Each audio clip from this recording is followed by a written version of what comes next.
Oh, yes.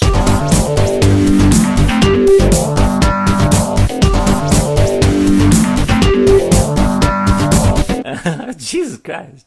Hey guys, welcome to Podcast vs. Player episode 57. I'm Cal, and as always, I'm joined by a man who is sick of the media saying that GTA 5 will cause players to commit crime. It's bullshit. He says, I've got the Coronation Street board game, and I'm not a paedophile. it's only Dan.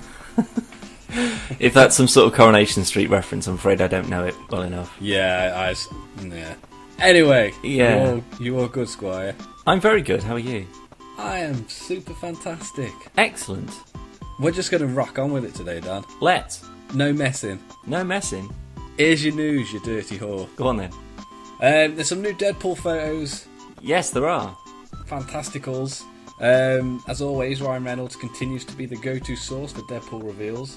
The actor tweeted a new on-set photo, debuting the first photo of the character Negasonic Teenage Warhead, who will be played by Brianna Hildebrand. I really hope I said that right. The oddly named Negasonic Teenage Warhead was created by Grant Morrison and Fright Quitley in 2001 during their run on the New X-Men. In the comics, she was a student of Emma Frost with precognitive abilities. Ooh. Okay. And she's like a telepath and all that shit. So, general sidekick with Deadpool. Yeah, essentially. There's a lot of photos. I think there's about 20, maybe more. Yeah, I'd say about 20-25, yeah. And on these photos, there is a strange man in a mocap suit with an antenna on his head. Yes.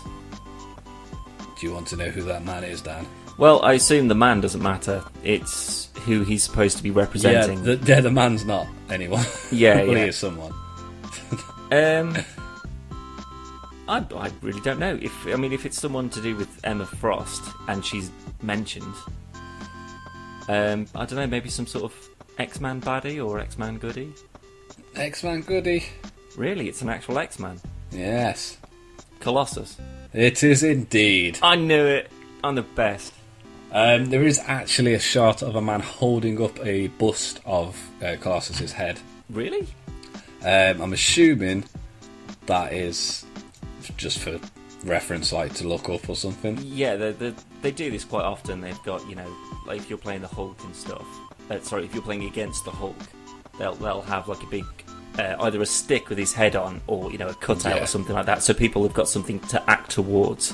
Yeah. Now I can see that now. I hope that's not a representation. I just hope that's a bust of someone's head.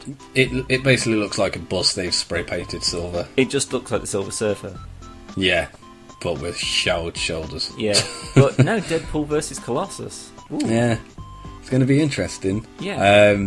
We see a lot of shots of the suit for Deadpool, and gotta say it looks straight out. It looks like they've literally tore a page out of a comic. Yeah, pretty much. It looks amazing. There are a It's couple really, of pictures really that I've seen as well with the eyepiece removed, or the whites of his eyes removed, should I say. And then there's like green dots around them, which means that they're obviously going to be CGIing his facial expressions behind the mask. Yeah, So his mask will still move and mould and all that sort of stuff, which is... really happy with. Yeah, definitely. That's attention to detail. Yeah, because there's one thing. The Bat in the Sun episode with Deadpool versus Batman. The guy did a good job of Deadpool, but when you're reading a Deadpool comic, his facial expressions tell everything. Yeah. Even though he's wearing a mask, it's obviously just the way they draw it to give you an impression of what he's feeling like within his facial expressions, and it's hard to do, obviously, behind a mask. So I'm really glad they're going down this route, because they seem to be going without much of a budget that I know of. They seem to be going pretty balls fucking deep. Well, not many people know who Deadpool is. After this, everyone will be an expert, of course. Obviously. But, he's still just a side character in a lot of other comics. It wasn't until quite late in the game that he's actually got his own series. But, he was just an annoying guy who kept popping up and fucking things up for everyone. Mostly Cable. Yeah. But do you reckon they'll do some footage with the mask being sort of like half ripped off? So it's like... There are actually some photos, but they're not very good quality. But there are some photos of Wade without the suit on, and he's just in like a like a jacket with a hoodie underneath, and he's got his hood up, and his face is all scarred and stuff. Good. So I'm guessing they're going to be in the film, or Reynolds has really gone into character. Yeah. But the photos themselves aren't very good quality, so I think we'll have to wait for either better photos or the film. Well, considering how many sort of like behind the scene, I mean, this is obviously just for one scene, but you know, this would have been like a full day or a couple of days of shooting. You know, I haven't seen this much sort of leaked footage before. You may get a picture or two that someone sort of snuck out, but this, you know, this looks like it was just the people stood around with high quality lenses. I mean, well, it's him that's leaked it all, isn't it? He keeps putting them on Twitter and stuff. I know, yeah, but I mean, he's obviously in this, so he can't. Oh yeah, he's not taking the photo. Yeah, but I mean, this looks like it is in quite a public area. All you need is like, you know, a high zoom lens and a HD camera, and if you knew they were going to be there, you could just take as many pictures as you want to. Well, then again, look at thingy with Batman vs Superman, where he was just taking them on his phone, like taking photos of Ben Affleck and taking photos of the Batmobile. Yeah, well, I think people, you know, they've a bit late in the game, I'd say, really, but you know, they've caught on that social media, you know, you put one picture on there and it will spread like wildfire, better than any advertising campaign would. And it's free. Exactly. You just take a picture on your phone and then sharing it. Yeah, 10,000 people retweet it. Yeah, that's where we're going wrong. Bad news, however. Unfortunately, Ryan Reynolds was the victim of a hit and run in a parking lot of a posh Shangri-La hotel on Friday. Is he alright? So he's alright. It says while he was walking, Ryan was struck by a paparazzi driver who was driving through an underground parking garage. Publicist Leslie Sloan said the man fled the scene. Ryan is okay. Fucking paparazzi, man. So he is actually Deadpool. He survived a car crash. Yeah, he's just limping away. Was he in the outfit when he was hit? Maybe he'd had a few drinks and he was just like, shit, it's Deadpool, and just tried to take him out. I hope he wasn't driving if he'd had a few drinks. This is America. Paparazzi scumbags. I know, right? But luckily he is okay, so selfish to say, but filming hasn't been affected. Well, Thank God. It seems to be a common occurrence on these sort of big project films, you know, especially ones we seem to be interested in. You know, people end up getting hurt and diseased, and it's just like, no, stop. Just if you want to commit yourself to the role, that's fine. Just don't kill yourself in the process, because if it's good, we want another one. Yeah, fuck it up. Yeah. Moving on, however, there is an new Ant-Man trailer. It's kind of alright. I have not seen the Ant-Man trailer. It's alright. It seems to be very child aimed, right, than I expected. I don't know whether that's because of watching other things from Marvel, but it seems very child friendly. Maybe. I mean, a lot of the sort of, I mean, I wouldn't say Agents of S.H.I.E.L.D. is child friendly, and I wouldn't say it's aimed at adults. I'd say it's a middle ground kind of thing. Like the Avengers. Yeah, pretty much. Yeah, you know, there's bits in it for everyone. But like Agent Carter is certainly more aimed at adults than kids. Yeah, definitely. But you know, the majority of their films are sort of adult based. So I guess, you know, apart from maybe Guardians of the Galaxy, you know, it's got a big talking tree and a little raccoon in it. You know, kids will enjoy that. There's a lot of bad language and violence in Guardians. Very much so. I think it was like a 12 or something, wasn't it? 13. Yeah, might be a 12A, something like that. But no, it's out there. Have a look on YouTube, something, see what you think. I am not as excited as I originally was, must be said. Yeah, I mean, with Deadpool and various other things, Ant-Man just seems to have sort of been pushed into the background a little bit. Yeah. I think it's mainly sort of Avengers hype, to be perfectly honest. Next week. Oh, Jesus Christ. God. Don't know why I went into Mr. Slave then, but Jesus Christ. But yeah, no, IMAX, yeah, it's got to be done. Avengers 2, Age of Ultron. Go and see it, kids. Yes, IMAX if you can. Yeah. That's it though for the news. Hooray. And I don't even care, Dan, because I really want to talk about the main story. So do I. Dun dun dun dun dun dun dun dun dun dun dun dun dun dun. Daredevil. Season 1. Daredevil. Daredevil. Don't know why I went into Stingray. Yeah. But now, after the long wait, it's been like what, a year when we last really covered it. Pretty much, yeah. I mean, we sort of brought it up a few times. It's like, oh, is it going to be a Daredevil TV show? Oh, yeah, that might be all right, yeah. And then when you see the first trailer, and then you see like that, movie poster, they called it or something. Yeah. And it was like, Murdock and Kingpin and everyone sort of all just coming into the same frame at the same time. I was just like, shit, they've put a lot of effort into this, actually. And I'm very happy to say that I did a huge binge. I watched about 4.5 hours on Friday and then watched about 10 hours straight on Saturday and watched the entire thing. And my fucking word, it's amazing. I'm not even joking. This, like for me personally, this and Breaking Bad is the only perfect season. There was not a single episode that I was unhappy with. I don't know, I can't really say that of many things, to be honest. But this is certainly the exception. Maybe because it's the only thing I've watched, in one big go recently. But I cannot think of anything they did wrong. Yeah, they didn't put season 2 on after. If anything, I don't know. I mean, I'm trying to think of it in a sort of, a bit more objectively. If they'd have just put it on one a week, would it have been quite as engrossing and gripping? And I think it would have been more so, if I'm honest. I don't know. I wish I had watched it one a week. No, to make it last. I'm glad I watched it as I did, because everything just made sense. And I mean, it was one of the sort of the rare TV shows where everything picks up literally where the last episode ended, almost like a webisode kind of thing. Where they've got a bit more free reign and they can just say, well, we're going to drag it out. It's not. Do you think that's because they aimed to release it all in one go?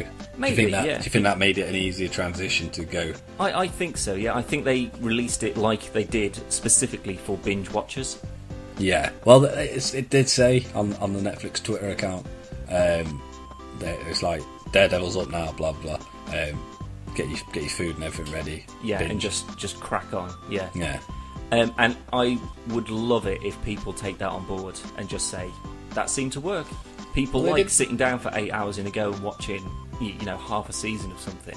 They did it with House of Cards.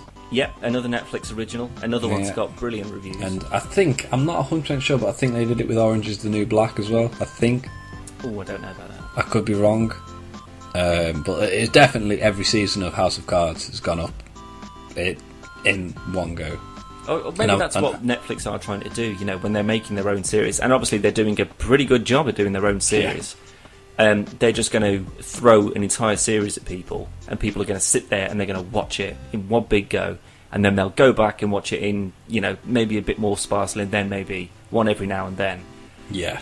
I mean, to be fair, I fully intended to binge it in one go, but time, and I have a son and shit.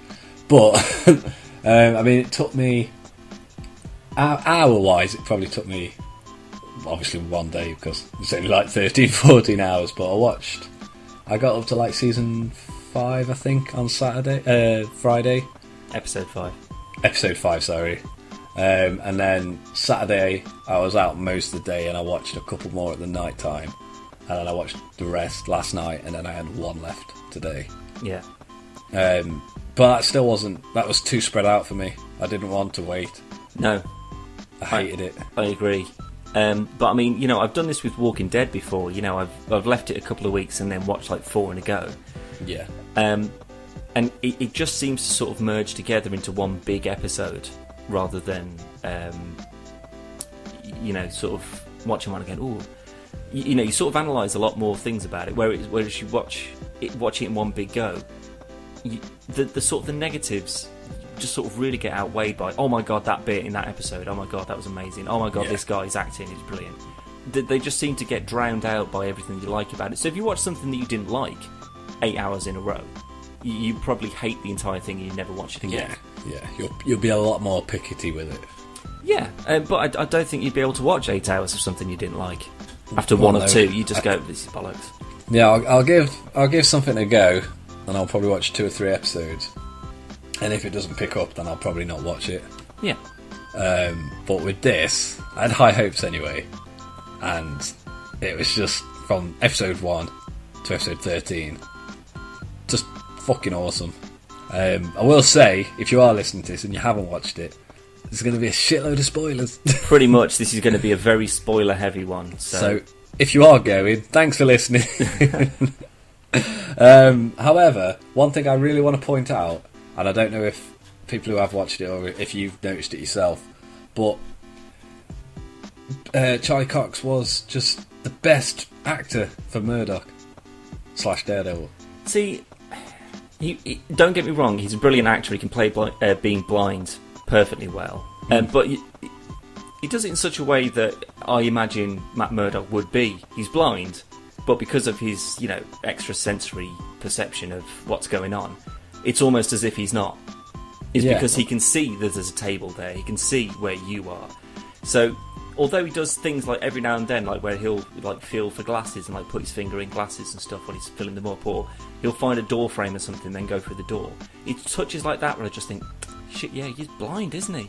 I just think he's being cool with the sunglasses, but he's actually definitely blind. One thing I really liked though was when he did have his glasses off, he'd never make eye contact with anyone, and his eyes never seemed to move. That's a skill though. I was just about to say that's got to be really hard. Yeah, and I don't think a lot of people will have picked up on it, which is a shame because I bet he's probably sat and just gone. Especially as an actor, where making eye contact's quite a big fucking deal. Well, it's kind of what you're trained to do, isn't it? Yeah. So to just forget all that. So I mean, you can look at them with your face, but you can't look them in the eye. So you'll just look at their cheek or their nose or something. But if your eyes move up to theirs, they go cut. You've got to do that again. Your eyes moved. The amount of times they must have gone back. I doubt they did anything where his eyes were, in shot. In one perfect go. I don't think that they must have stopped and said, I think you were a bit too aware of what you were looking at. Can we just go back and just look at the floor or the skirting board or something like that, so your eyes aren't looking anywhere in particular? But yeah, that's a brilliant skill, and I think he pulled it off brilliantly. Yeah, he, like you say, for a lot of the time I thought Zoe actually, my girlfriend actually asked, she's like, is he actually blind? I was like, I don't think he's blind. No, although I would have quite liked it if they'd had cast someone who was blind and then got a stunt double in or something for the the action, or a blind person that could do his own stuff. If they could have and actually done it, they would be Daredevil. So they should be on the fucking streets doing their job properly. Not making fucking TV shows. Yeah. But physically, he looked brilliant. Yeah, he looked like Matt Murdock. He was ripped to fuck. Yeah, but you couldn't tell though until he had his shirt off and that. Well, no, that was the thing. He wore these perfectly cut suits. And the stick obviously was. I bet that takes some getting used to as well. Yeah, walking around with a stick trying to figure stuff out. Maybe he just blinded himself for put some black sunglasses on or something for a couple of weeks and was just trying to navigate around being blind, getting used to it. That's what I do. Dan. I watched 3 or 4 episodes, and I've paused it to go make a drink, and I closed my eyes to see if I could get from the lounge to the kitchen, and I couldn't. I just stopped dead because I thought I'm really close to the wall here, and I just opened my eyes and I was like nowhere near. For fuck's sake. And then I went to the toilet and I was coming down the stairs and I was like, I'm going to see if I can get down the stairs. I don't think it's worth the risk, to be honest. I've literally closed my eyes and gone, don't be stupid. Yeah, maybe going up the stairs, that's one thing, but going down them... I couldn't help it though, I wanted to see what it's like. No, but it's good though. I think it does bring sort of, the troubles of being blind to light. I mean, obviously that's not something he really has to deal with because obviously he can see. Yeah. And the character can see, Yeah, he can see as... obviously he can't see clearly and he can't read things, but it's it was an interesting aspect out of how they explained how he actually sees. So it's basically like fire. Yeah, the world on fire thing was quite good. I don't know. I mean, the whole sort of him getting blinded was literally like the first 2 minutes or so. Yeah, which I liked. I don't know. I they do some flashbacks later on where he's obviously in hospital and his dad's there, and he can't understand what's going on in that sort of Man of Steel kind of way. Everything's just super loud and he can't get his head around it. But then him actually coming to terms with it and controlling it wasn't really touched on. Not until Sticks came about. But I was happy with that though. It didn't feel like an origin story. He was already dead. Daredevil, sorry. Yeah, I agree. I was actually thinking that at some point. It wasn't, although they touched on him obviously training in one episode, but that was specifically about who this guy was and how he knew him. Yeah. He was from the get-go. He was there. He was cracking on. Even in the flashbacks when Matt and Foggy were at college or university. Yeah. At that point, he was Daredevil. He was Daredevil then, yeah. He was then, yeah. So even in the flashbacks, he was already so well established, and he was just already this perfect fighter. What I do want to see in the next season, though, is him, obviously, because if Sticks walked out on him, according to the TV show, I will say this, I haven't read any Daredevil comics. I'm aware of the character and his backstory and blah, blah, blah, but as for the finite details, although I think they've given themselves a lot more leeway, and they've gone a lot more comic accurate with this than maybe anything else. They've stayed very close to the comics. Exactly, but that's a good thing. But I don't know as to... So I'm just going off the TV show from what we've seen. But I would like to see him after Sticks leaves, when he's still 10 years old or whatever. He's progressively training through his sort of teenage years before he gets to university. Because obviously you can't just train for a year or two and then be able to do backflips and parkour and all over the place. Yeah, I just don't think that's possible. So if they explain it away like he just trained himself, he took the basics and he trained himself, that's fine. Yeah. But I think it needs to be touched on. I'm a bit disappointed they haven't read any Daredevil, because I actually had some questions. Oh, go on then. Well, do you recall... I forgot his name already. Nobu. Oh yeah, the fight with Nobu. Yeah. Do you happen to know what the outfit was that he was wearing? I assume it was some kind of... I have read that it was comic accurate, and it is to the character. But other than that, no, it's just sort of like a ceremonial fighting ninja robe, I assume. Yeah, well, basically, it's an organisation called the Hand, who you've probably heard of. They're not just in Daredevil comics. They're doing quite a lot of Marvel stuff, but it's basically like an evil, mystical team of ninjas. Okay. And they were once led by Sticks. Right. Okay. And then at the end of that of the episode with Sticks, there's a guy who he's talking to, and I could not figure out who it was. And Zoe asked who it was, and I was like, I don't know. I was going to say Stone. See, I've also heard a rumour that it's probably Stone. Yeah, I actually did some digging after I said it, because I said to Zoe, I was like, that's who I'd guess it to be, but the way Sticks was talking to him was like, yeah, he's Sticks his boss. It's not. Sticks trained him.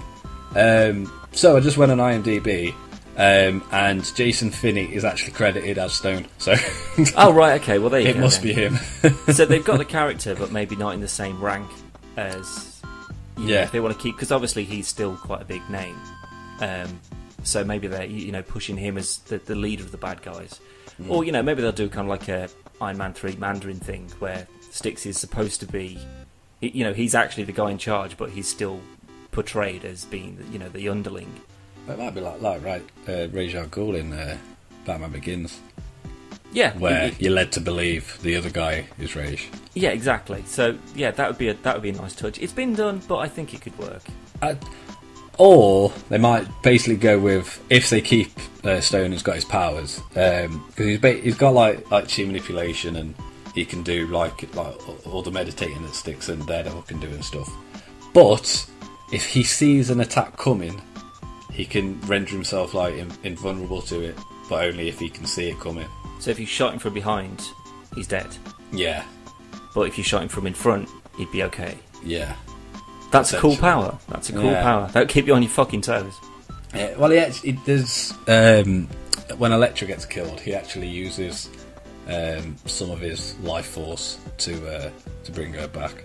Right, okay. Well, actually, speaking of other Daredevil-y characters, the sniper. I've got a sneaky feeling it was a very, very, very subtle introduction to Bullseye. Bullseye. Of course it is. It's got to be. I had a somewhat feeling, might have been the second episode, I think, with the guy in the bowling alley. Just the way he was fighting, I thought, oh, this might be Bullseye. Obviously it wasn't. No, I don't know, it was a bit... He was obviously a brilliant fighter and stuff, but Bullseye's usually shown, or at least if you were going to introduce him, he would be doing impossible trick shots. Like, you know, like when Styx flicks the top of that beer bottle and it just pings around the room and lands in the bin. Lands in the bin, yeah. That's the sort of thing that Bullseye would be doing. You know, it's just almost cockiness to look how good I am. So I would have liked to have, you know, maybe seen the bullet bounce off something and then kill that guy. It might have just been a sniper. It could have been, but I just want them, you know, now that they've got the sort of the main good guys, and obviously they've got Kingpin, I want them to bring in the other villains from Daredevil's world. Yeah. And Bullseye's pretty much the main one. You know, obviously that's why they went to him in the Ben Affleck film, is because that's his kind of big rival. To be fair, they've already gone out on taking on the big guns with Kingpin. And then, Bullseye's the more obvious villain. I guess, yeah. But Kingpin is... I'm glad they started with Kingpin. Wilson Fisk, opinions? Fan-fucking-tastic. Brilliant, isn't he? Yeah. Absolutely brilliant. Vincent Dion... I can't think of his name. It's like Dion Frio, something stupid. It's not something stupid, but something hard to pronounce. He was just tremendous. Brilliant actor. So I was actually scared of him at some and parts. So reserved, and you know he was almost like he was about to break into tears half the time. Yeah. And then he just loses shit. Like when he killed Antov or Dmitri, whichever, or Vladimir, whichever one it was. Yeah, I think one of the Serbian guys, the brothers, and he just fucking levels him in that car park, and then just beats his head off with a car door. It's literally off. Yeah, I was just like, whoa, fucking hell, okay. He was just, oh man, he was just the best. He really was. There were certain shots. I mean, he obviously isn't as big as, well, no one is, you know, as anyone that's drawn in the comics, but he's obviously not that big. No one's that big. It'd be pretty impossible to find someone that big. Yeah, but then, you know, CGIing it or putting on a fat suit or something like that, you know, you just end up with someone like the Blob from Wolverine Origins. You know, it would just look awful, and I think it would just take away. So I'm glad that they just found someone who was not ripped, but very, very big. Yeah. He was just built. I actually found him to be he looked more like Kingpin on the last episode when he's in the prison. Yeah, and he's in the prison clothes. He looked huge then. Yeah, but I mean, there was just certain shots, like when he was just talking, and then he just sort of like lifts his head back, when he's just got his mouth just sort of just gently shut, and I just thought, fuck me, that looks just like him. Yeah. You know, it's this sort of like Lex Luthor kind of thing, you know. He's incredibly brilliant and dangerous and blah, blah, blah, but he doesn't need to be killing people constantly to show it. Yeah. It's just his sheer presence that just exudes this pure villainy. And, you know, people will just fall in line immediately because they know that if they just, you know, raise an eyebrow to him, he'll just break their neck. Yeah. It's something I didn't think was going to be as portrayed as well as it was. It's got to be said. Yeah. But he was a really good actor. And I'm hoping he still, even though he's incarcerated at the moment, but I hope he stays in the series. Definitely, yeah. I think he's going to be the main antagonist. Yeah, I think everyone's going to be answering to Kingpin. Yeah, you know, he sort of, you know, he's got this sort of co-op of, you know, gangs and stuff, and then, you know, either whether he plans to or not, you know, eliminates everyone until he's the only one left, really. And then now he is just literally the Kingpin, and with one phone call, he can just do whatever the fuck he wants to. Yeah. I really want to watch it again. Supporting characters. Opinions. Foggy, exceptionally well done. I honestly thought he was going to be sidelined, comic relief type of person, but he was done really well. Well, that's all Jon Favreau was in the Daredevil movie. Yeah. He just had a bit of a laugh and a joke, and he was a bit of a dick, and then that's it. But in this, he's got a pretty integral role in this.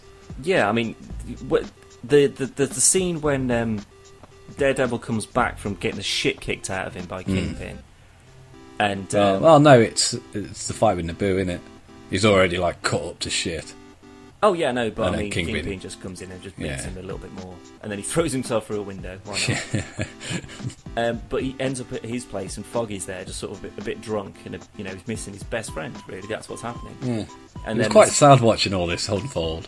Yeah, and then he takes the mask off, and then it's just this complete breakdown, and it's just them sat on opposite ends of the room, just talking through. Just like, how could you not tell me this? Yeah. How long have you been doing this? So the whole time that I've lied to you about anything, you've known. Yep. Brilliant.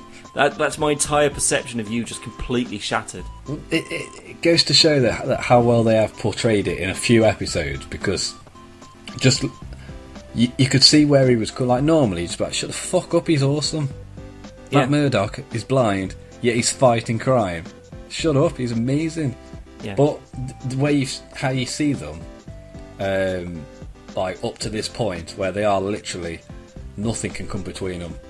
Yeah. And they gave up. They could have had really, really successful careers, lots of money, all that shit, but they chose not to because they wanted to do things properly. So they started up on their own. And then that's literally, as soon as he takes the mask off and he sees that it's Matt, he's lost everything. Yeah, because they were completely occupied with, truth, justice, doing everything by the rules, everything by the law, and then all of a sudden, there's this guy who's beating the shit out of people as a night job. Yeah. It's just like, well, you're the criminal that we set out to destroy. And you're also blind. Well, yeah, and you're blind as well. It's the perfect cover-up, really, though, isn't it? Well, yeah, who would assume? Jesus Christ. That's actually something I was going to point out as well, which is quite a clever line, where at Madame Gao's like warehouse, where all the blind people are smuggling drugs and stuff. Yeah. They're like, nobody's going to suspect a blind man. It's like, yep. Yeah, pretty true. That's exactly it. Speaking of which, thoughts on Madame Gao? I thought she was brilliant. Yeah. And she just commanded so much respect without doing anything. Yeah. Until the last episode. Not the last episode. It was Her a couple last from episode. the end. Yeah, it was the last one she appeared in, when she was just like, I have to return to an ancient land. Where's that? It's not near here. Yeah. So, some sort of ancient mystical plane, maybe. Not an airplane, like a plane of existence. Yeah. Something mystical, not just going back to China or something like that. There's obviously something about her, seeing as she literally floored Murdoch. Yeah, literally like one palm strike and Yeah. flew across the fucking warehouse, and then she just disappeared. And it's just like, you're Yoda, aren't you? That's what this is. Little old lady just sort of walking round, perfect wisdom and everything, and then if anyone starts on you, just beat the shit out of them. She's basically Chinese Yoda, you're right. Yeah, but there's the bit when, you sort of introduced to her factory, and there's all the blind people there working, and you're just like, oh, what a bitch, how could she do this to people? And then it turns out that she says, I didn't blind them, they blinded themselves out of faith on me. So they had so much faith in me, or my power, or whatever it's assumed to be, they literally blinded themselves just to help her or work with her. Whether they know what they're doing or not is irrelevant, I guess, but they had so much faith in her.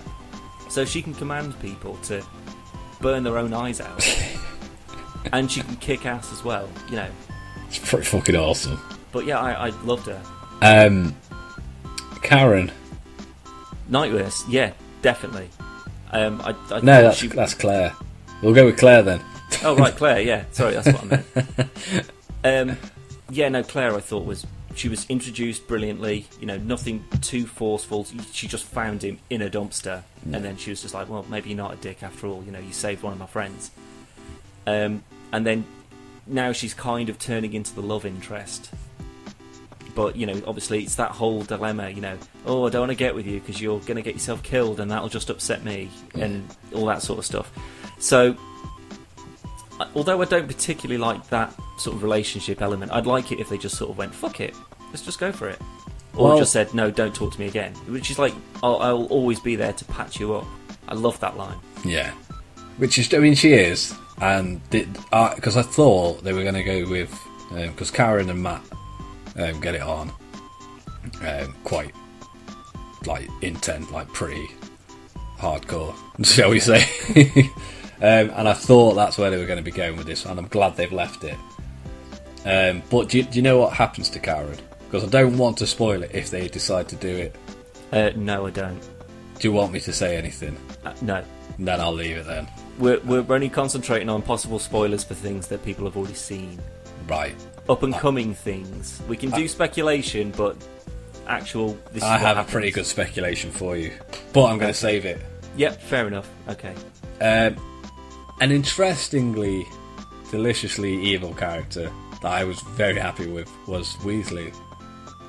Sorry. Wesley. Kingpin's right-hand man. Oh, yeah. I just had this image of him, kind of like... who am I thinking of now? The guy from Banshee. Yes! Exactly that! Yeah, that's exactly what my girlfriend said. Like, I was literally just thinking, I was just like, no, Arrow, no, it's not, it's better than that.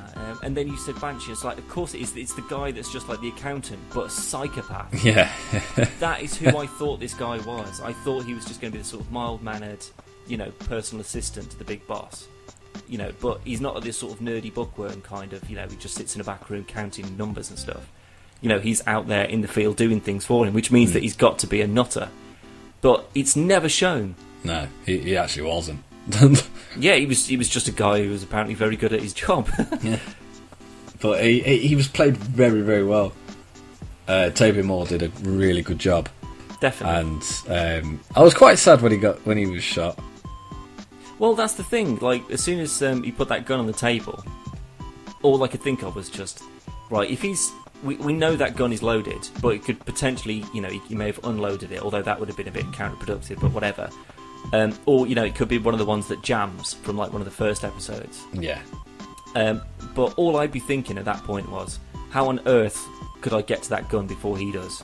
Yeah. Because obviously it's put there as, a temptation, go for it, just so I've got a reason to shoot you. And then his phone goes off, and she's just like, fuck you, guy. Bang, bang, bang, bang, bang, bang. That dream sequence, though, I wasn't sure if it was a dream or not. After she shoots Wesley, and then she's in bed, she's drinking, and then she's in bed, and then she wakes up.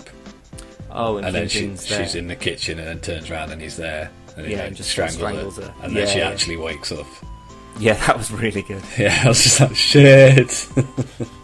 What about Ben Urich? Underused.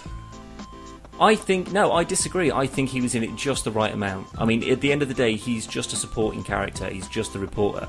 But, as he sort of turns up as this mentor to Karen, and, almost sort of pushes her to say, look, if you want to do this, you're going to have to sort of take my place kind of thing.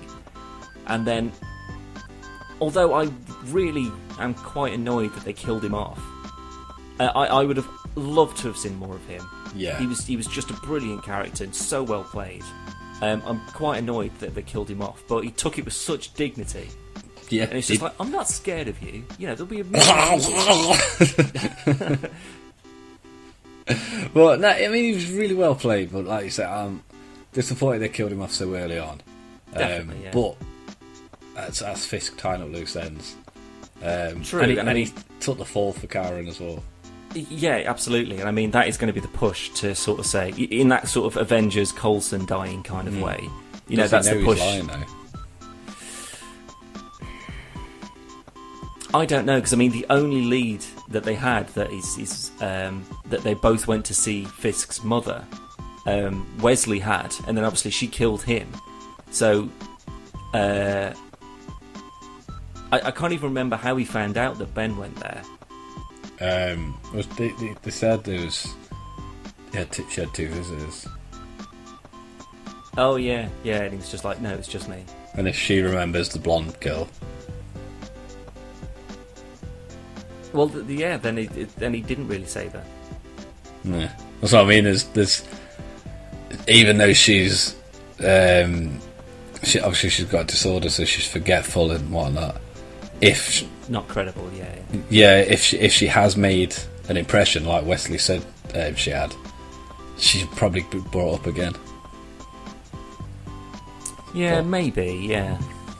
But I don't know.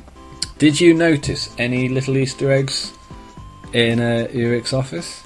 Yeah, there was loads. The attack on New York City, the big Chitauri monster thing that was flying through the buildings, which is just a pull from the Avengers. But I don't care. There's also the Hulk in there. I was going to say the Hulk was the first one I saw. Yeah, tearing up Harlem. Yeah. So I mean, not only that, there's multiple mentions of multiple references to Captain America, Iron Man, Thor, Magic Hammer, all that sort of stuff.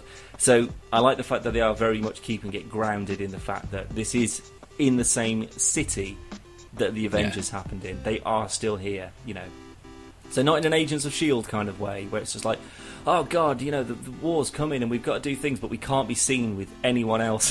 Any of the other thing. This is just something completely separate from it, but it's something that affected it. Yeah. I love that. So there was Stan Lee was in it as well, in photo form. He was. But I'll take it. But he was an executive producer, I maybe would have liked to have seen him in just a teeny bit. Just even if he's selling a hot dog or something.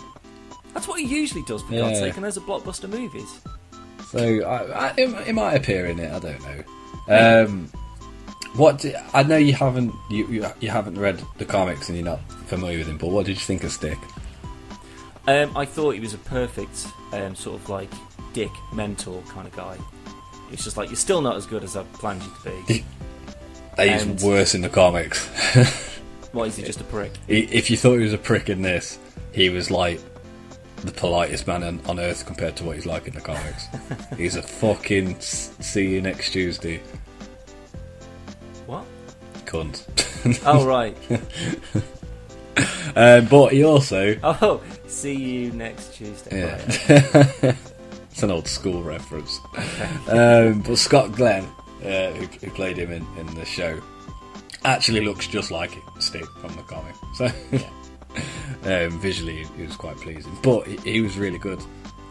No, definitely. And I like the fact that there's, other people with Daredevil's abilities. So it's not just, he's not like, like a Spider-Man kind of thing where there's effectively just one. He's the only person of that kind. So the fact that he was trained by someone with a similar power, or ability, whatever you want to call it, I really like that, because then there's potential for, this can't have been the first guy, he can't have been the first kid that he trained. Has he got a whole blind army, of ninjas that Daredevil is eventually going to come up against, and he's got to best them all in that sort of Batman League of Assassins kind of way. Yeah. Well, Stick is essentially the Ra's al Ghul to Deadpool. Pretty much, yeah. That's the impression I got from him. Yeah. But he was really well done. I have a theory, Dan. Okay. Now, bear with me on this. When the talk of Daredevil on Netflix came about, a certain Mr. Frank Castle was brought up. Yes. And Marvel really want to bring, after the films, Daredevil and Punisher, they want to bring them back credibly, make them popular, make them cool, make them edgy, all this shit. And I think that's why they went the Netflix route, because as much as I love Arrow and I love Flash, they are restricted on what they can do because of it being on TV. They have ratings to worry about. They have not only viewing ratings but age ratings and stuff. Yeah. Netflix, they can slap an age on there. If you're not old enough, you can't watch it. Literally, you can't watch it. And yeah, it won't let you. And they haven't got to worry about viewings. Yep. So it was the perfect thing, especially for something. I mean, Daredevil is possibly one of the most brutal fighters in the Marvel universe. Not just this show, just in like the comics in general. He's a fucking badass. My theory is, I think they may, if they decide to bring him into Daredevil, Frank might be one of the few good cops. So instead of him being military background, he's from a police background. Interesting. And he decides to go, this ain't fucking working.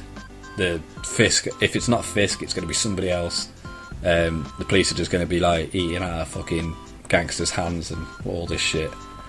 Fuck it, this guy's doing it. I'll do it.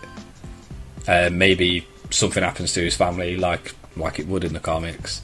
But I don't think he'll have a military background. I think he'll have a police background. That's an interesting theory. And but that's purely because I think it'll be the easiest way to bring him in. Yeah, it would be a good launch platform, I agree. And I'm glad that you brought up the Punisher, simply because of how visceral this is. And I think, with the exception of people just saying, it's petered off every now and then and blah, blah, blah, I think overall the reception of Daredevil has been, whoa, this is amazing. I mean, simply put, we talk about Flash and Arrow all the time. They are nothing compared to this. You know how much I love Arrow. It is nothing compared to this. I'll actually go as far as saying this is better than Arrow, Flash and Banshee put together. I agree. Absolutely agree. And like you say, I love Arrow, I love Flash. I can't wait to see every new episode. Now, they look bullshit. Yeah. They look bullshit compared to it. Flash, not so much. Flash can kind of get away with the TV aspect of it's more family friendly than Arrow.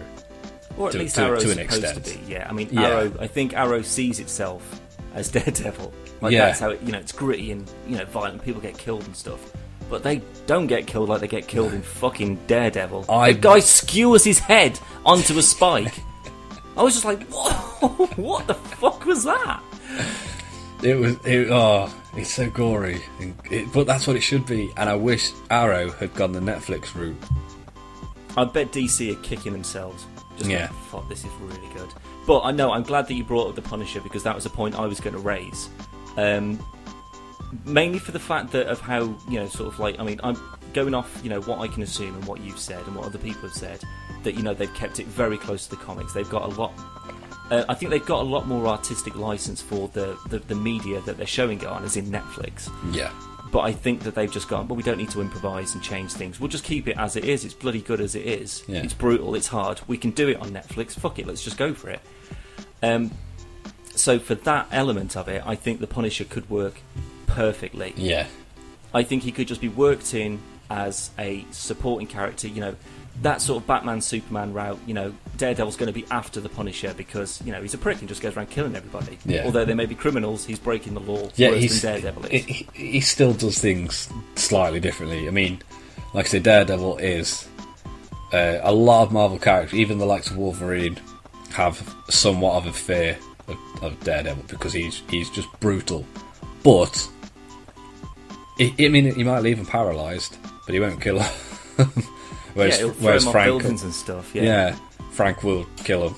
He will torture them, kill them, disfigure them, maim them. Yeah, just any way that he possibly can to make sure. It's not just going around killing people; it's about punishing people. Yeah, the more brutal the thing that they've done, the bigger the worse punishment that he'll deal out. If it's just random street thugger, he'll just put a bullet in their head. Yeah. But I'm pretty sure I've touched on this before. There's a brilliant Punisher comic in the Mac series where it's called Mother Russia, where he's fighting the Mongolian, and the Mongolian hits this kid that he's trying to look after or trying to protect, and he just flips out and just grabs this guy by the leg and just swings him around the room, like just batting his head off like lockers and walls, and just kills him by just flailing him round like a wet fish and just beating him to death with his own body. Like, that is, you hit a kid. This is the level of shit you're going to get. This is what's going to happen. Yeah. But I think that because they've set such a precedent with this, people's heads have been literally cut off. People like Daredevil gets the shit kicked out of him. They show him as a true street level fighter. Yeah. He goes out, he gets the shit kicked out of him. He probably wins, He'll come back, he'll stumble back, stitch himself up, and then he'll be out the next night and crack straight back on again. And that's perfect. That's the sort of street level fighter that everyone expects him to be. But the Punisher is the same, except that, although he's, meticulous in planning and stuff like that, his execution is much more brutal, blunt force. There's no... No, so I was going to say, I would like to see Frank versus Kingpin. Now there you raise an interesting prospect, yes. You know the episode of Arrow, where you've got... oh, shit, I forgot her name now. Razor's daughter. Nissa. Nissa, Merlin, and Arrow. Oh yeah, they were fighting each other. Yeah. I'd like to see that, but Frank Kingpin, and Daredevil, with Daredevil fighting them both, trying to stop themselves killing each other. Yeah. And then obviously, you've just made me get in. I think that'd be amazing. Can you imagine that? I can, and I may have made a slight mess. Well, the fact is, they need to bring in more bad guys, but by doing that, they need to, although it's clearly referenced that the Battle of New York happened at the same time, or just before, should I say? This all started. This is building after the time New York has been fucked up. Yeah. But he's been Daredevil for ages before that, which means that what's to say that the Punisher wouldn't have already been the Punisher before that? Now he's back in New York, in Hell's Kitchen. I mean, they basically work in a similar neighbourhood, don't they? Yeah. If not the same one, I think. I'm not 100% sure on that, to be honest, but it won't be far out. Yeah, but I mean, in Punisher Kills the Marvel Universe, the last person that the Punisher... Spoiler! The last person that the Punisher gets around to killing is Matt Murdock, because they were childhood friends. So what's to say they couldn't just borrow that element of it? I mean, obviously he'd be a lot older and a lot more... Yeah. But, I mean, in that, Matt was getting picked on because he was blind, and Frank came in and beat the shit out of the guys who were picking on him. Yeah.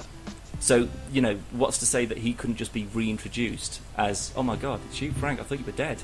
What happened to your family? They were killed as well. Oh my god. And then, they... How's the wife? Yeah.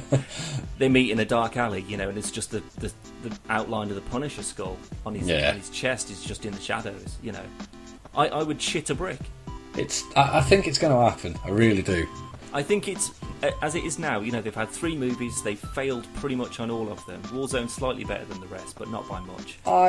That's quite spooky you said that. I was looking at my 70 Years of Marvel canvas, and I was literally looking at the Punisher Warzone cover.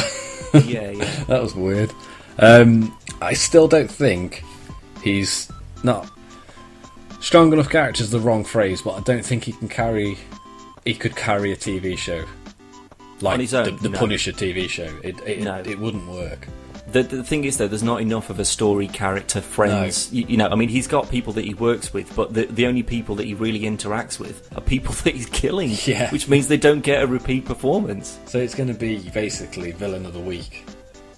Pretty much, yeah. Wouldn't work. Whereas, even if he's in season 2 of Daredevil and he's in episodes 4, 5, 6, pops up on the last episode again, then we don't see him again for another series, and then he's in another couple of episodes, and he just keeps popping up. I'd be happy with that. I mean, I'd like him to be in every episode, but I don't think that'd happen. No, I think it would take too much away, because I mean, he is still... I wouldn't say he's as well known as Daredevil, but I mean, they're both sort of background characters, but for people who are into comic books and things, I'd say they're probably as well known as each other. I think the Punisher skull is a much more recognisable symbol than Daredevil's double D's. Yeah. Not his breath. Everyone knows about those. Yeah. Speaking of costume, up until he got the Daredevil outfit, loved it. Did you not like it? Not really, no. Do you know what it was, right? It's because the titles, the titles, love it. Like the whole Blind Justice, blood running through things, the city and everything. Love that. Brilliant title. But then on the last bit, it shows that, as I see it, the proper Daredevil outfit with the little horns, and it's just like painted in blood. Yeah. And then when he turned up, and it was kind of like, sort of armoured, and, there was... It's practical. it looked more like a military outfit that had been sort of retrofitted to his needs. Yeah, which it basically was, really. Pretty much, yeah. But what I'd want is just like the Spider-Man outfit. Well, it's just got to be. It's got to be like it's painted onto him. it was more that there is actually a suit in Daredevil where it is black and red as it is in this, instead of just like the all red, basically spandex. Yeah, I've seen that. Yeah. But it is armoured. But that's the thing, though. He does say in it, it's like, why don't you get body armor? Because body armor will slow me down. Yeah. In that sort of Batman, you know, where he's just wearing literally just lycra. Yeah. That's his outfit. But so he's faster for it. You know, he can wear his armor, but he can move at nowhere near the speed that he usually can. You know, his reflexes are off. But then he finds this stuff though that's underneath Fisk's. It's like built into Fisk's suit. And I know, it's yeah, but really lightweight. why could you not have, you know, like Spider-Man's outfit, but with like a middle layer of this sort of like Kevlar cloth thing, you know, that would protect him from like slashes and things? Well, saying that, he can't see what it looks like anyway. So, Well, true, yeah. but I mean, I liked it except the eyes. I think the whole face, that the headpiece I didn't like at all. The body thing I could get around, you know, it's armour, maybe it's his first attempt at an outfit before he says it's too big, it's too bulky, it's too many moving parts, things are breaking off, you know.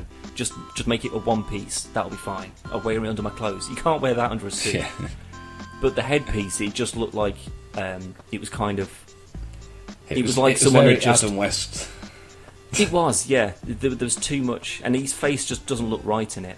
Like the bottom half of his face, it just doesn't. Yeah, that was seem my to worst fit in it. bit. Was the bottom half, but His the jawline. The eyes was too open. I mean, there's a. It's not very funny, but there's a bit in the comics, and I think it's Foggy that says it, and he's like, "Why do you even have eye holes? You're blind." And he's like, "Well, they don't know I'm blind." But the problem is when he's gone from wearing just a scarf around his head.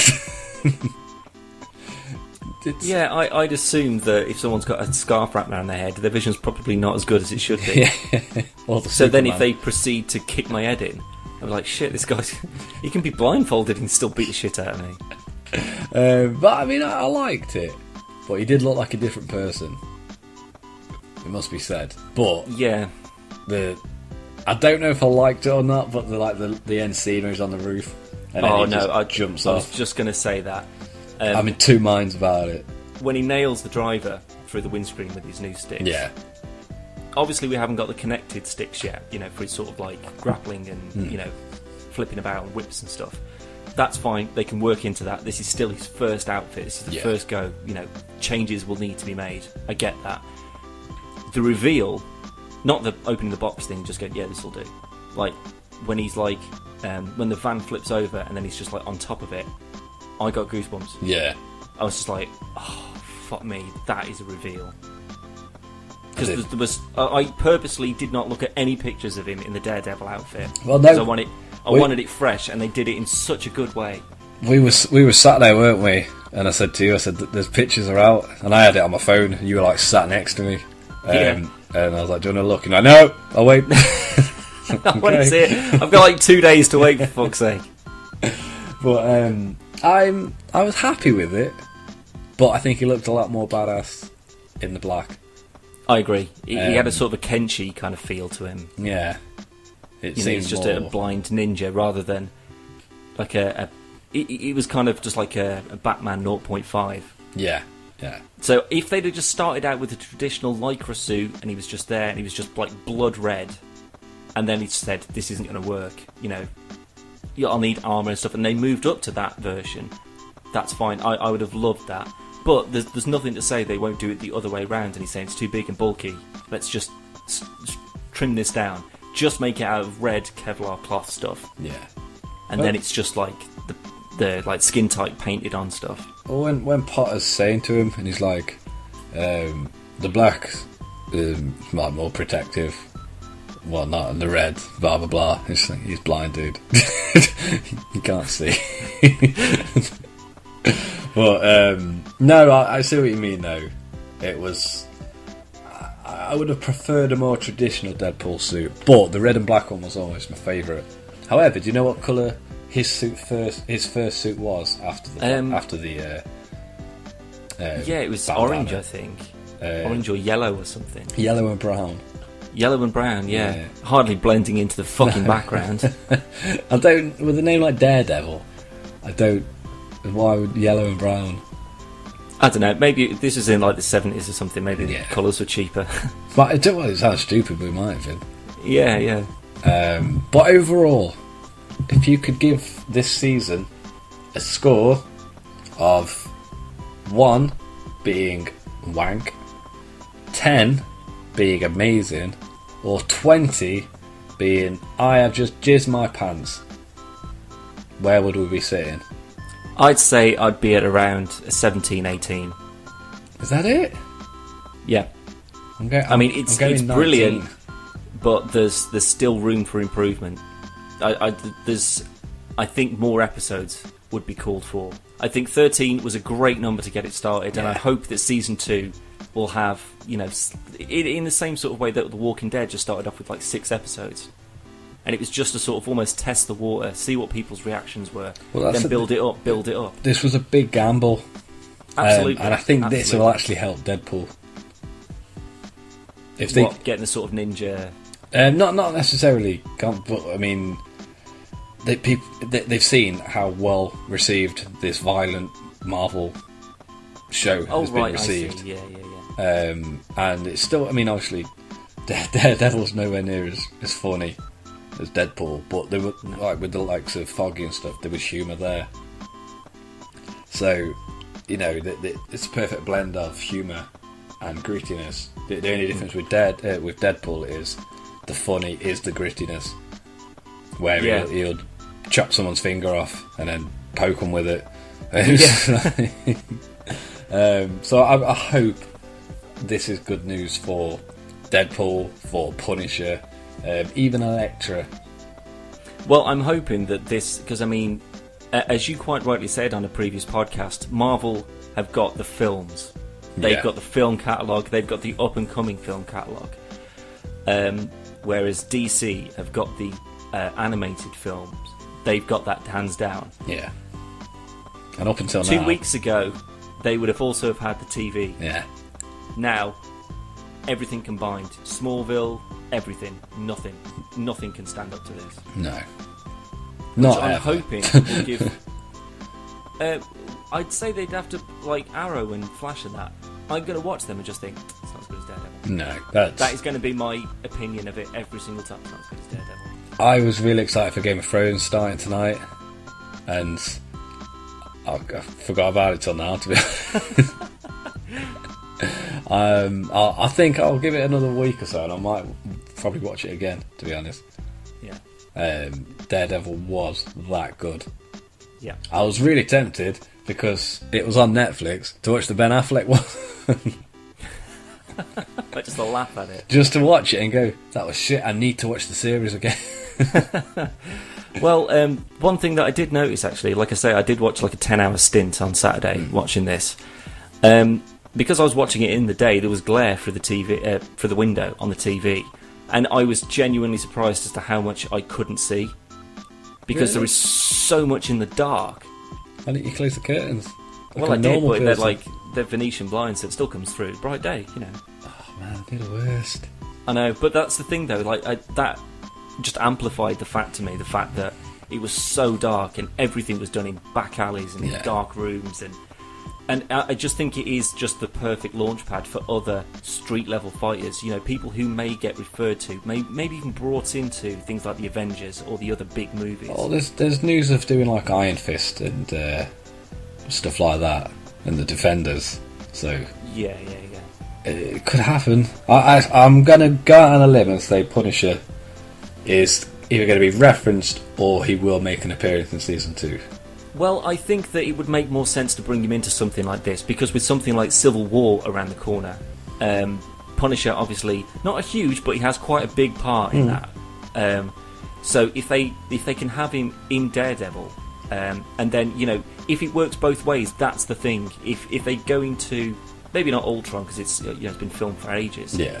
But the next Iron Man, the next Thor, any of the other future Phase 3 films that reference back to Daredevil. Some mention of Hell's Kitchen and some nutter who's running around in a devil outfit. Even as Murdock representing someone.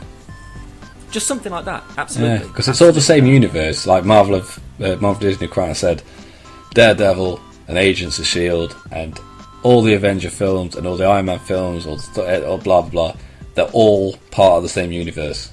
So the films and the TV is part of the same universe. So yeah, which means that there can't be any licensing issues, so you can't name names. It's not about sort of subtle hints and little nods and things like that. Now they can come out and just say, well, I'm not a billionaire playboy philanthropist, and people go, that's from Tony Stark, that's brilliant. I'm blind.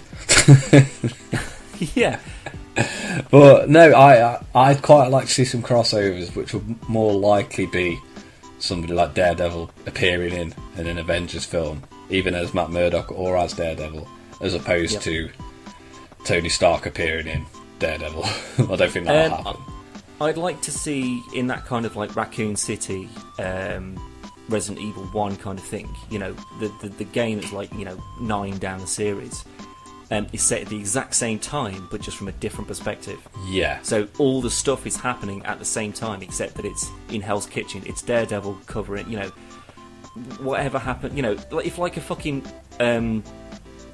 what they called, the Jarvis bots, Ultron bots, Avenger bots, whatever they're called. If like one of them showed up in Hell's Kitchen, and Daredevil's was the only person who could take it down, it was just battering the police, and he was the only person who could take it down. It would be, this is happening at the same time as Age of Ultron, except that there's not going to be any mention of either.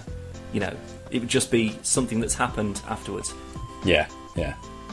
Those are the kind of links that I want to see. That's what would keep me interested in it. And if I knew that someone like Daredevil was going to show up in Agents of S.H.I.E.L.D. and for like a special dark episode, I would go and watch the entire series of Agents of S.H.I.E.L.D. just to catch up to that point. I probably wouldn't. I'd probably just watch that episode. Well, no, because then everything would just be out of context. Yeah, I don't care. Agents of S.H.I.E.L.D. is just not good. No, which is why I'm hoping that they bring things into Daredevil rather than put Daredevil in other things. I don't want to. I don't want anything to do with Agents of S.H.I.E.L.D. Well, I'm hoping that after the response they've got from this, they just cut the losses with Agents of S.H.I.E.L.D. and say, we'll run with Agent Carter, because this is obviously a prequel to everything. Yeah. So we can put loads of things into that. And, use Daredevil as a launch platform for other street-level, dirty, horrific, people who've got terrible backstories. Even building up a backstory for a future film, something like that, Yeah.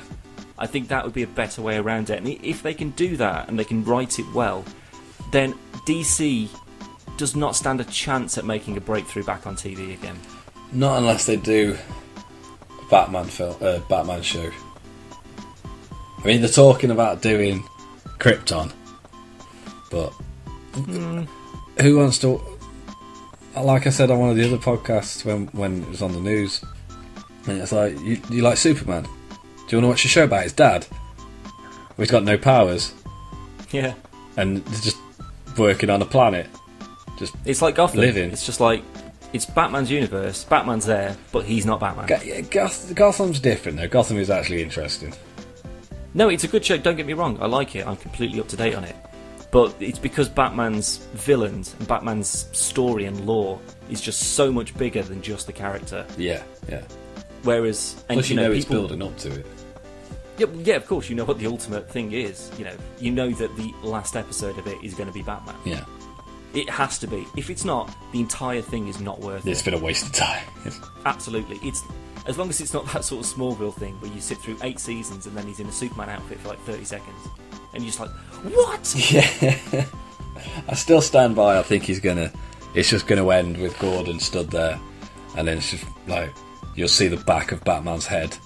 Or he's just going to light up the bat signal or something. Well, he wouldn't have the bat signal without, because that's after he's been around for a bit, innit?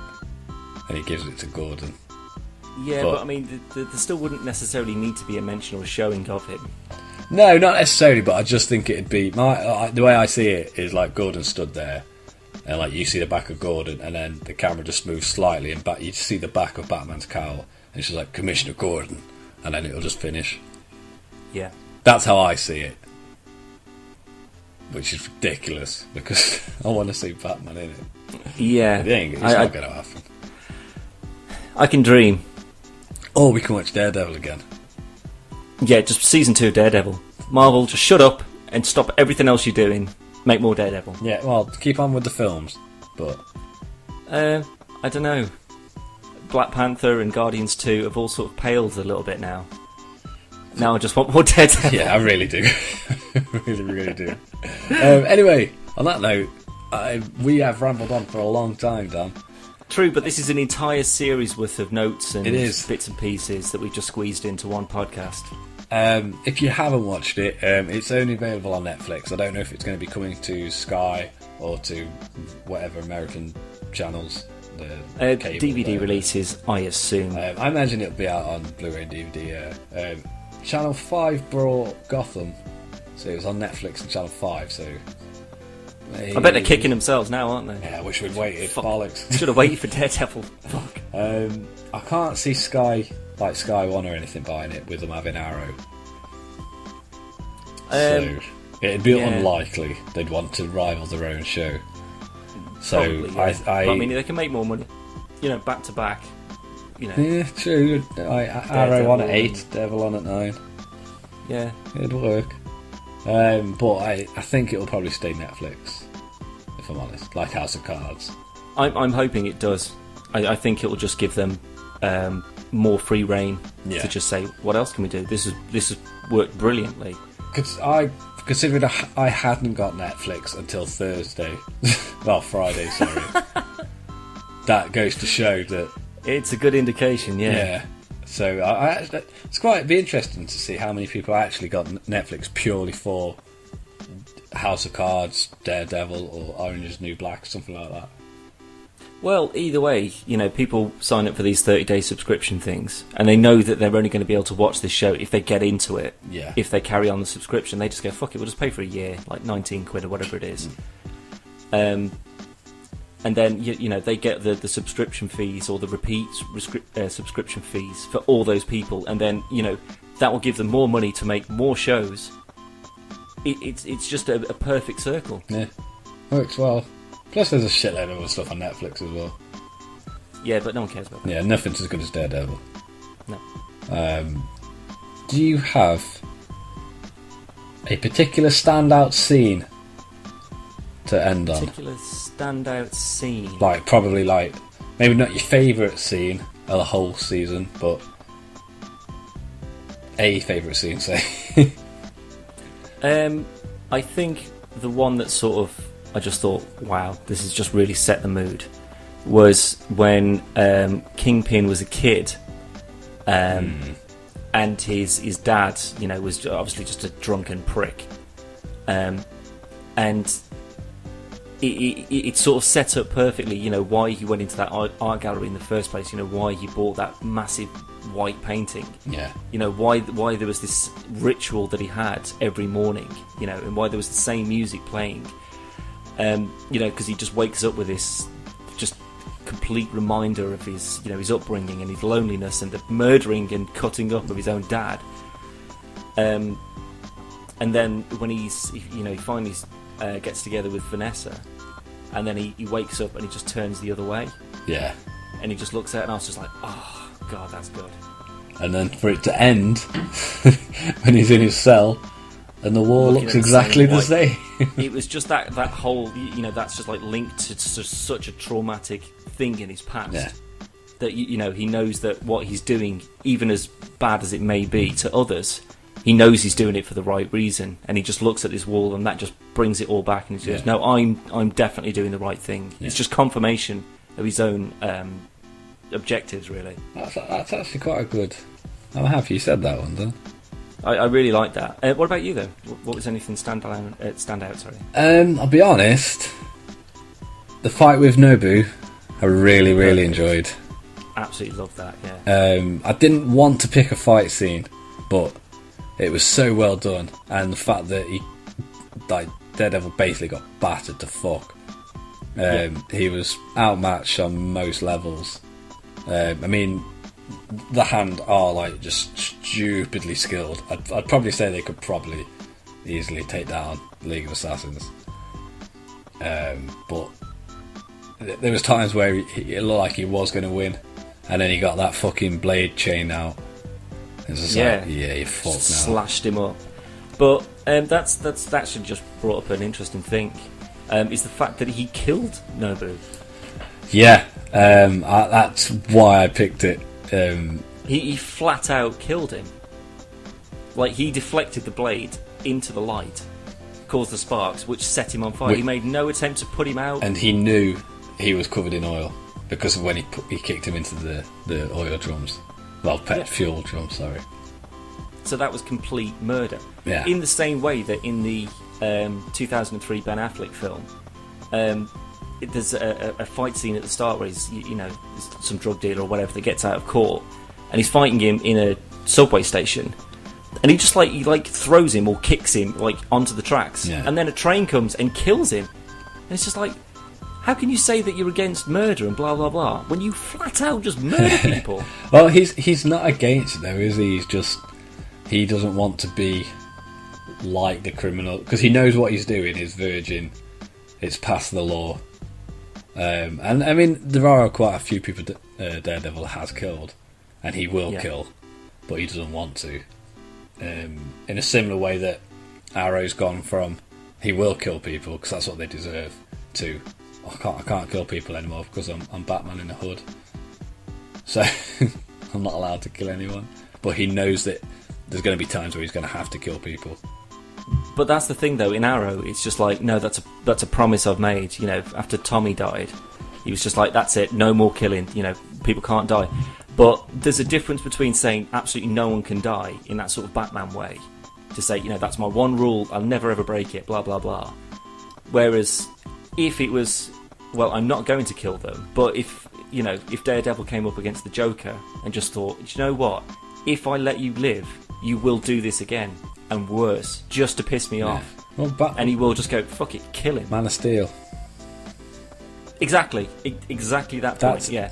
That exact scene is everything Superman is against, but it's for the greater good.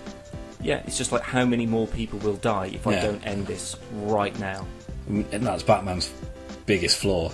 If he'd have killed Joker a long time ago, over half the people he loves wouldn't be dead. Well, that's the thing, though. There's a brilliant scene in Under the Red Hood where Jason Todd has basically got the Joker, and it's just like, why didn't you kill him? Why, out of all the graves he's filled, why just this once? Why have you not killed him? Yeah. Is it really that hard? And he's just going, no, it's too damn easy. It's like, I'd go down that road and I'd never come back. It's just like, well, yeah, that makes sense. You kill one person because it's for the greater good, and then you come up against someone else, and you just go, well, I've already killed someone.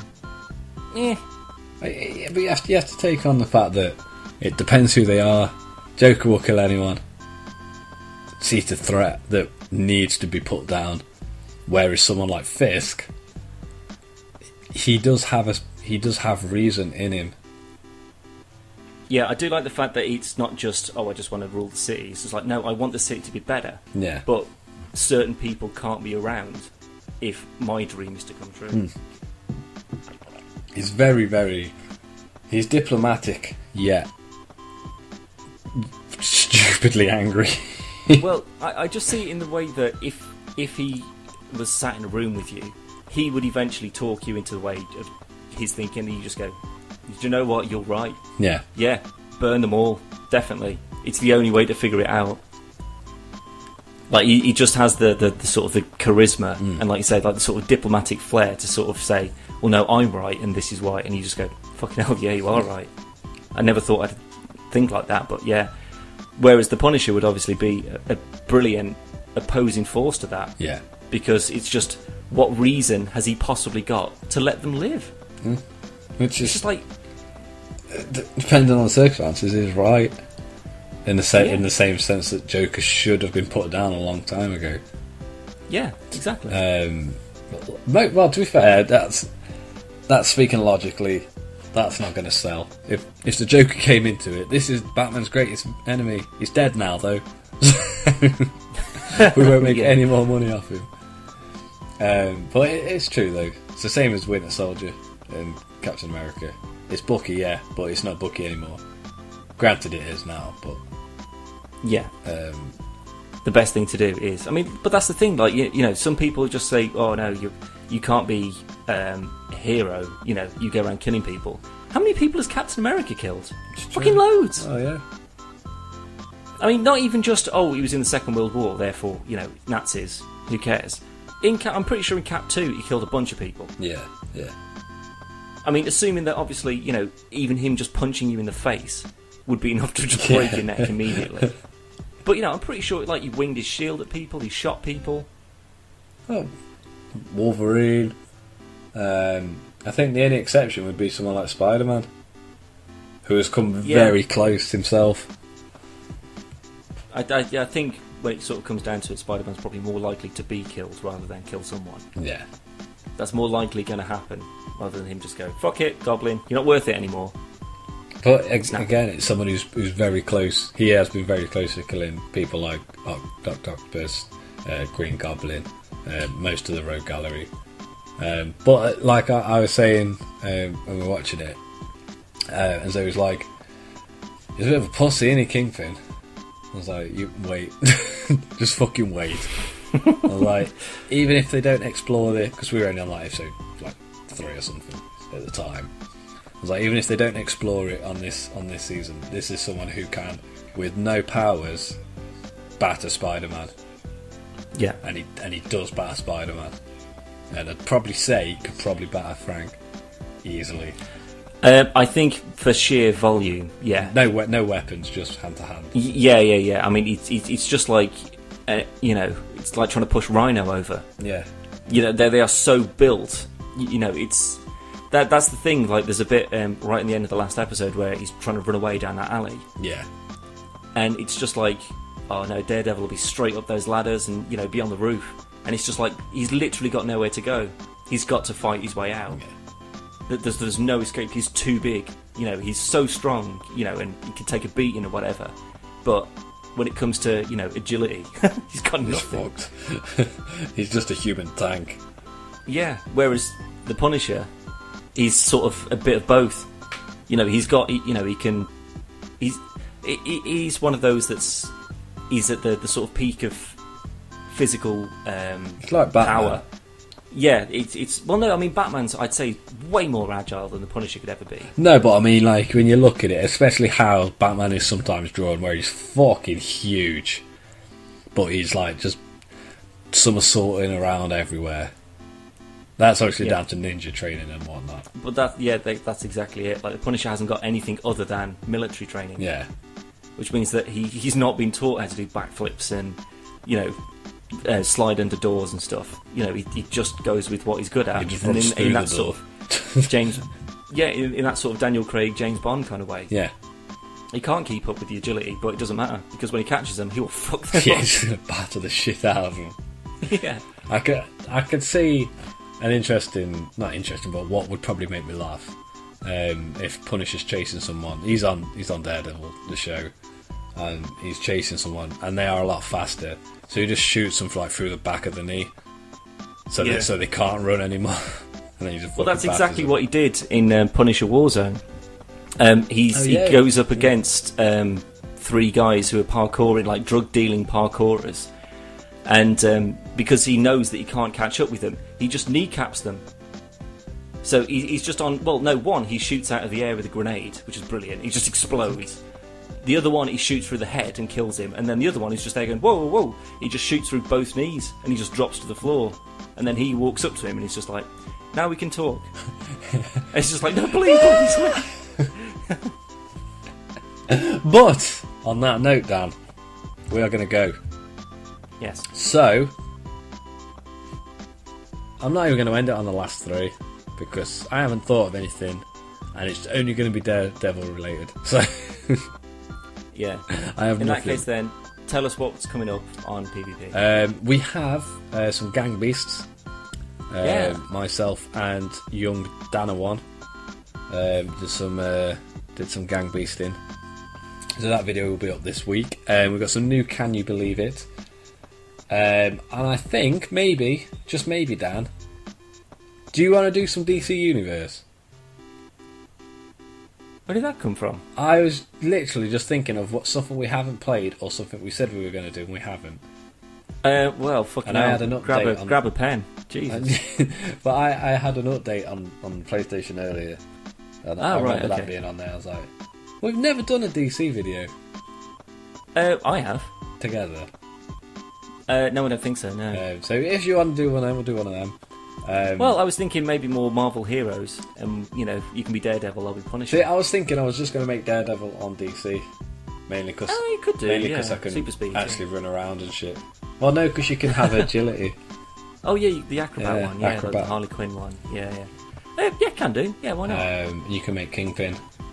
And we'll have a fight. I'm fine with Tricksters, thank you very much.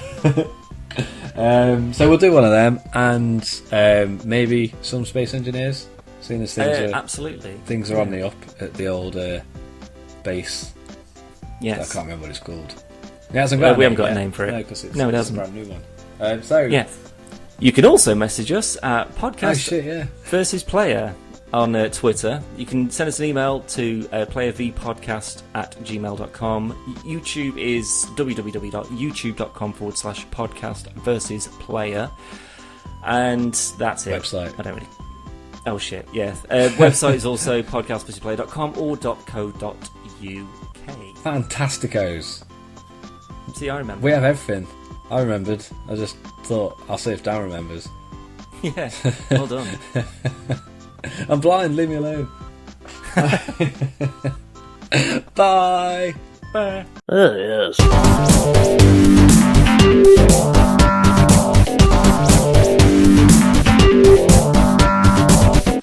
Jesus Christ.